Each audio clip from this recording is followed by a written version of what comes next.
बाबा जी मेरा क्वेश्चन है कि आजकल बहुत सारे बच्चे डिप्रेशन में जा रहे हैं। Even in my family my husband and cousin brothers also suffered a lot from the depression.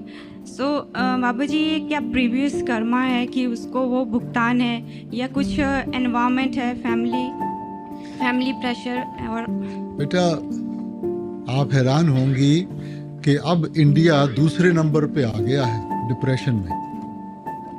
We are number 2 in the world.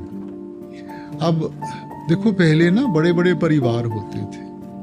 अगर बच्चा अपनी माँ से डरता था, बाप से डरता था, कोई मासी थी, कोई बुआ थी, कोई अपना दादी दादा, कोई ना कोई होता था जिससे बात कर सकता था। और प्रॉब्लम कोई भी इतनी बड़ी नहीं होती, बड़ी उसको बड़ा हमारा मन बना देता है बेटा, इसलिए हम डिप्रेशन में चले जाते हैं। अब डिप्रेशन क्या है? आप किताब को लेके ना अगर उसको फ्लिप करेंगे आप क्या कुछ समझ पाएंगे?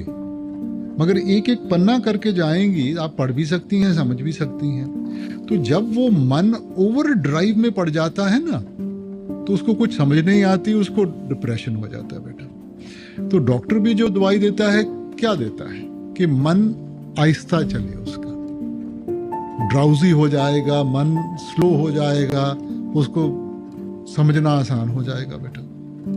अब क्योंकि हम सब कुछ अपने मन में रखते हैं, वो अपनी पूरी भड़ास सब कुछ मन में रखते हैं, तो फिर वो कहीं ना कहीं उसने निकलना है।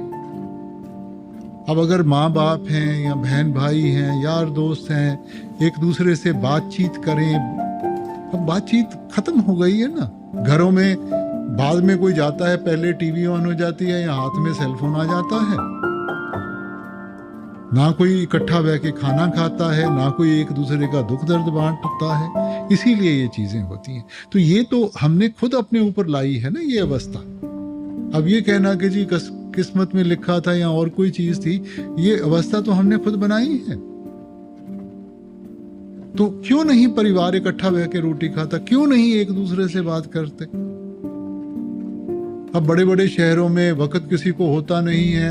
माँ बाप भी जब शाम को आते हैं, थके हो रहे आते हैं, रोटी खा के अपना मन की थकावट दूर करने के किसी ने टीवी लगा ली, किसी ने किताब पकड़ ली, बच्चा अपने कमरे में बैठा है, वो टीवी देख रहा है, आईपैड पे है।